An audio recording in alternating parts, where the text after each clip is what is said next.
So just remember, the Obama IRS scandal is also a Justice Department scandal and an FBI scandal.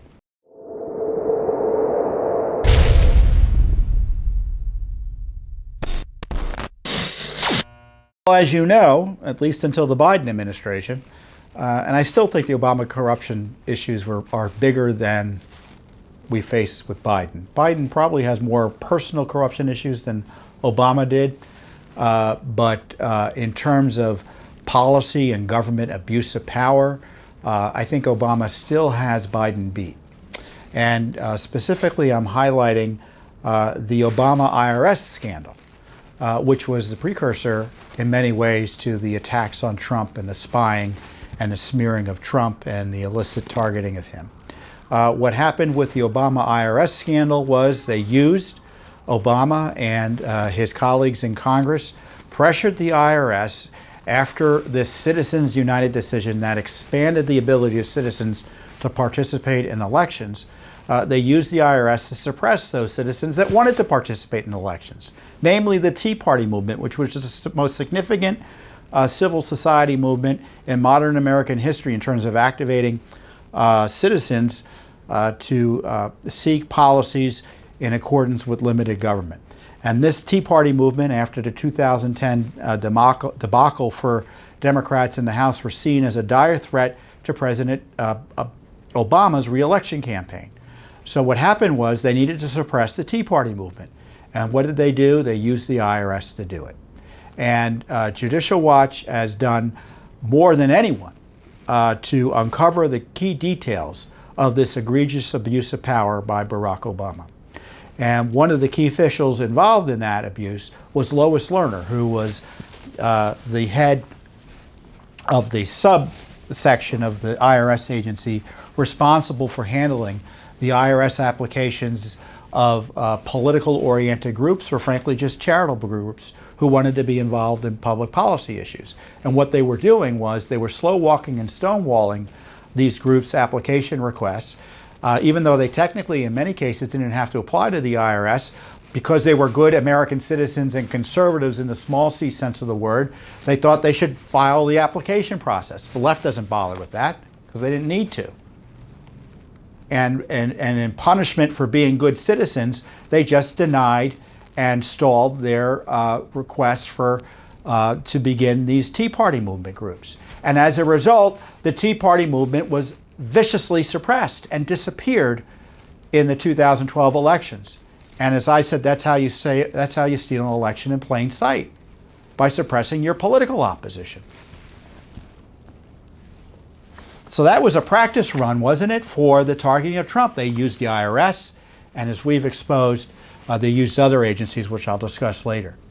So what's now, it's now back in the news because, again, of Judicial Watch and others who've been suing and had successfully sued the IRS over this abuse. And a federal court just ordered the release of the testimony from that litigation of former Obama-era IRS officials Lois Lerner and Holly Paz.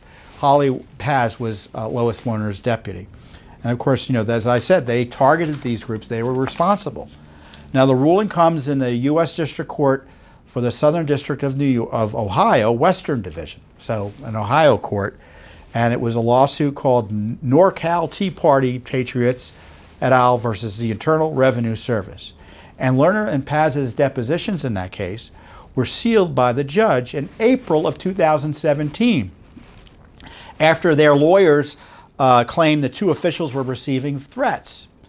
The court finally ordered the unsealing of the depositions 4 years after the plaintiffs requested the depositions be unsealed, and only after the plaintiffs filed a writ of mandamus to force action in the U.S. Court of Appeals for the Sixth Circuit. So this is what happened.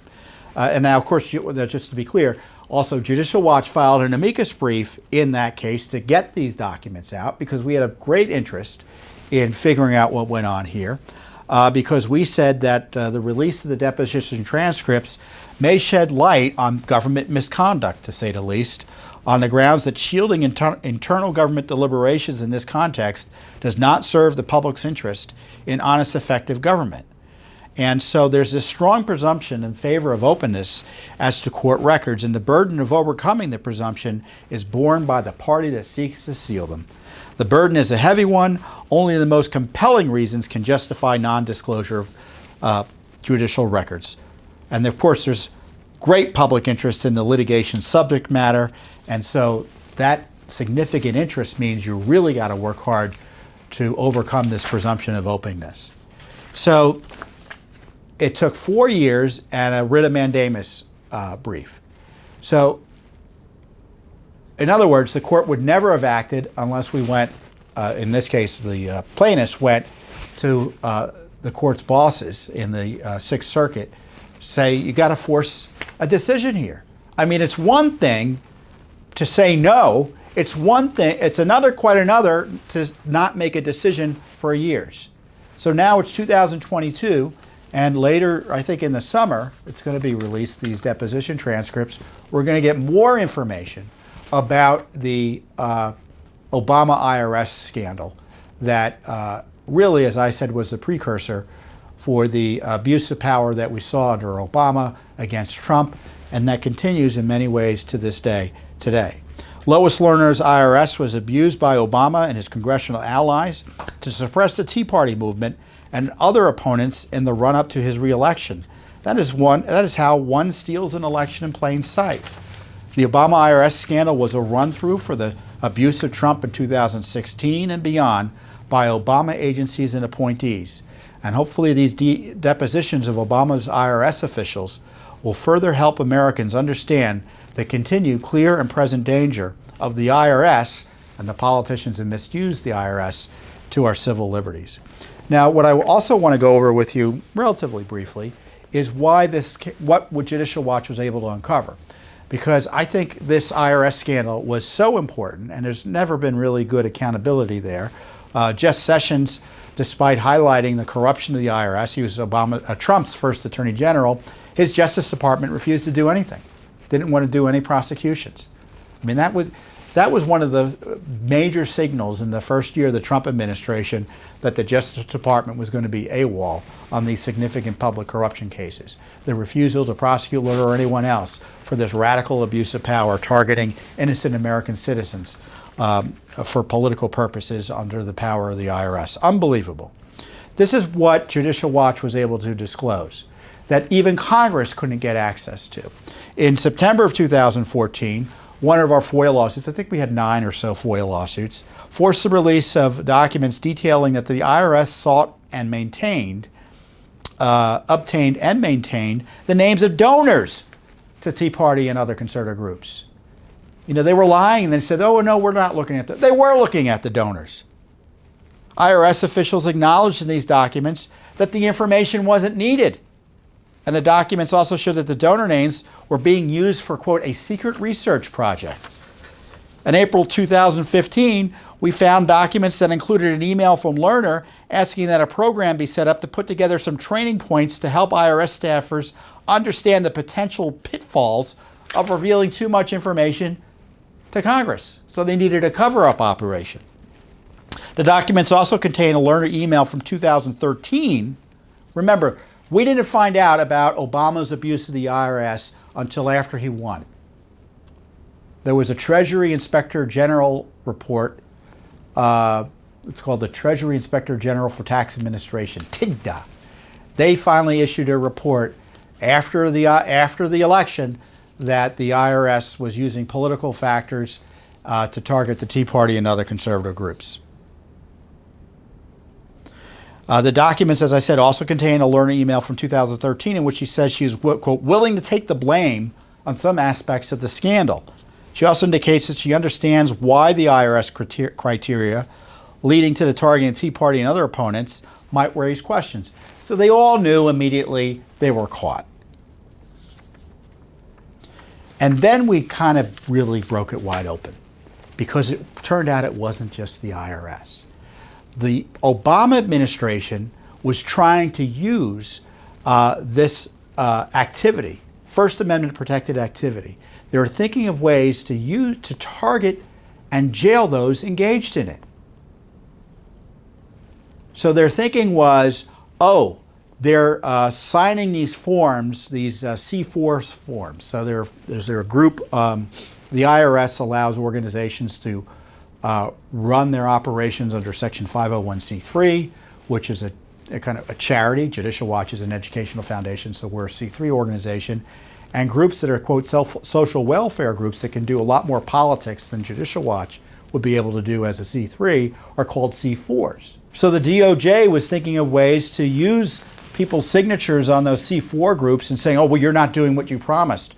These standard applications you're signing, so we're going to go after you for operating the C4 groups in a way that we don't like. Completely outrageous, and even Lerner knew it. So we exposed how the FBI and DOJ had taken IRS files to investigate potentially thousands of groups. In July 2015, Judicial Watch revealed the IRS scandal included the Justice Department under Obama and the FBI as well.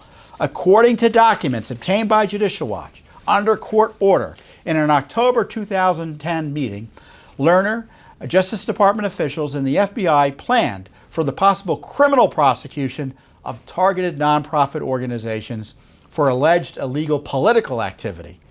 It doesn't talk about Banana Republic stuff. As part of the effort, the Obama IRS gave the FBI 21 computer disks containing 1.25 million pages of confidential IRS returns from 113,000 nonprofit 501c4 social welfare organizations as part of that prosecution scheme.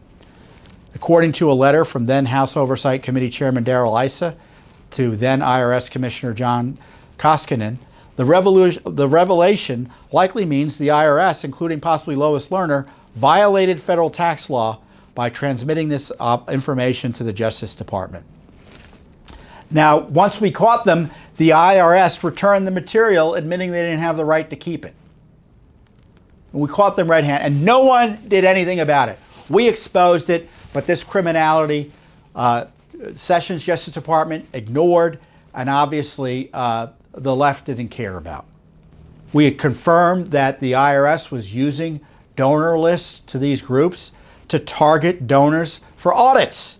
And then we found in 2016, during the next presidential campaign, that the IRS knew they were improperly targeting these organizations 2 years before we found out about it. They withheld that information from Congress.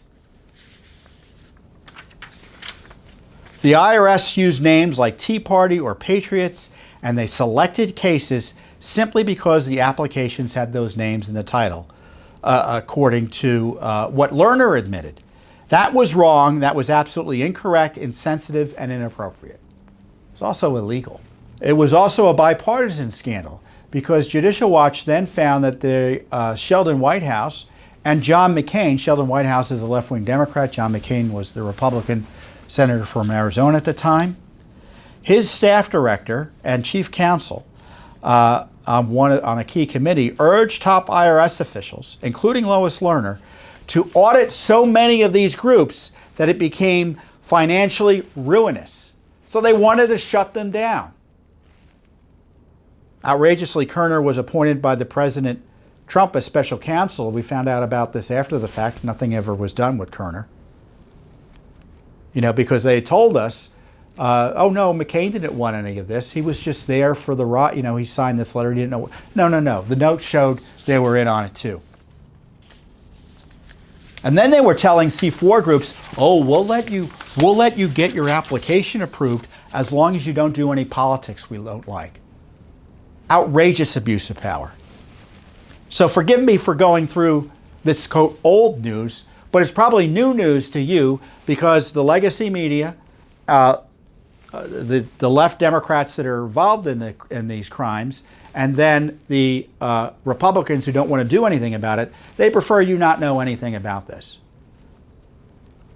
But I'm glad the court ordered the release of these deposition transcripts. Hopefully we can highlight how this was the beginning of, and they had a test run, of targeting their political opposition to help sway an election improperly.